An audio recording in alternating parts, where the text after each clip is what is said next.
Hi, this is Mike Lobby and Renee Lovato, and we're going to be talking today about how does cultural impact or how does it influence the change manager? It's an interesting topic. I know that in an organization, there are multiple cultures. There's like a culture from of the organization that is driven by the CEO and the C-suite, and then there's the micro cultures of the various departments, sales, finance, uh, tech support, and such. So, but what for me, what I have to be aware of in culture, and this is how does culture impact how I do my job? So I've been in situations where I want to send out a survey to not a large one, maybe 100 people, and I keep hearing, no, we don't do surveys here, or sending out communications that inundate. We don't want to spam our customer base, and they have this mentality and these ideas that if I send out too many communications, I'm going to be spamming, and people are not going to be able to do their job. So I think it's those kind of attitudes that are part of the culture that inhibit me. Okay, so when I when I thought about this idea about how does culture impact or influence a change manager, for some reason I was brought back to my time in my graduate program, business graduate program, and I was given this book to read called Business as a Game, and it was just a novel about and it was just a novel about career progression because it was been given to me when I was a junior executive. But the introduction was very, very powerful, and I'll never forget it. And with the title of Business as a Game, it basically took business and it said, it's really a game of strategy. And the winner is the one who has an intimate knowledge of the rules of the game. And that really made a big sense for me. So another way of looking at the question might be, what are the barriers to change management that we face that deal with culture? And so one of the first one I thought of was really access to the executive team. And often I know the decision makers are just not available to the change manager. So the change manager needs to develop their own strategy of how to influence those senior leaders, even though they don't have direct access to them.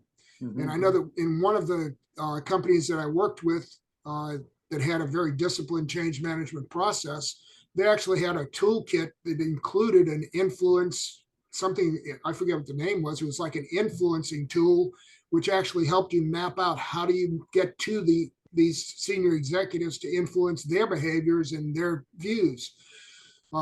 Another, I think, is the lack of appreciation for the value of change or managing change. If a company doesn't value this discipline, then you've got a real problem on your project. So in that case, I think maybe an educational campaign to change the perceptions, to see the potential value of the investment that are going to be made. A third area might be, or barrier might be, just the behaviors that undermine the effectiveness of the action suggested by the change manager. We're going to suggest that certain things happen, and there might be barriers to getting those undermined by other people within the organization. And for that, I think the change manager needs to have a strategy for both engagement and education of the managers with a clear business case and an approach to influencing the behaviors that are needed. Another one might be failures that were made on prior projects. That might be a barrier to a change manager, whether it was the change manager himself that made the failure or had the failure, or whether it was done by a predecessor. Any of those can really undermine the reputation of either the change manager or the function itself. And we have to recognize everybody starts from zero. The first time you start into this business, you don't know very much. There's a learning curve that you're going to come up as you gain experience in both the change management area and the function itself. And we have to recognize that, a week-long process, spin drive process to become a quote, have knowledge in change management does not make you a change manager. And having that humble approach to your job is very, very important. And you have to recognize that you're going to have to go to other people with experience to help to test your thoughts and to also learn from them their mistakes that they made and how you can avoid those.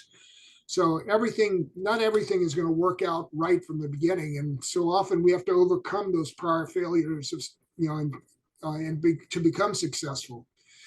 So really, how do you go about doing that? Well, let me tell you a story. I had an organization that I came in to do a change with, and they were going out of business. They had no customers, and though their products and services were literally world class, but people just flat did not like to do business with them. So what did I do? And this is a model, if you will, of the approach taken.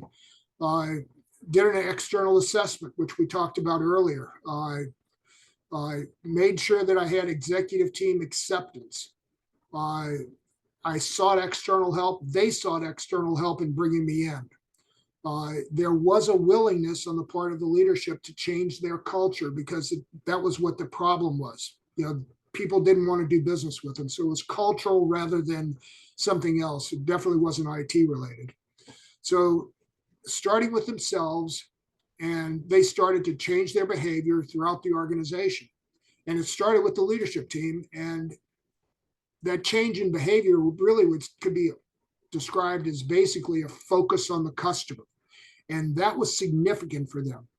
So how does it relate to a change manager and the projects that we have?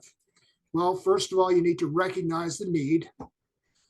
Second, I think you need to develop a logical business case for why change management's important and offers the value to the company and to the project. I think you need to become vulnerable, highlighting any prior mistakes and asking for another opportunity.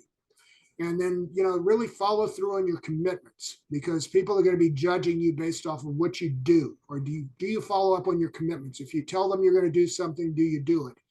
And then seek outside help if you're new to the job. Recognize that, that we all learn. We're not perfect, and we really need to draw on as much experience as possible. And as you gain that experience, you need to share it forward. And so those are the thoughts that I had, how culture actually impacts change managers.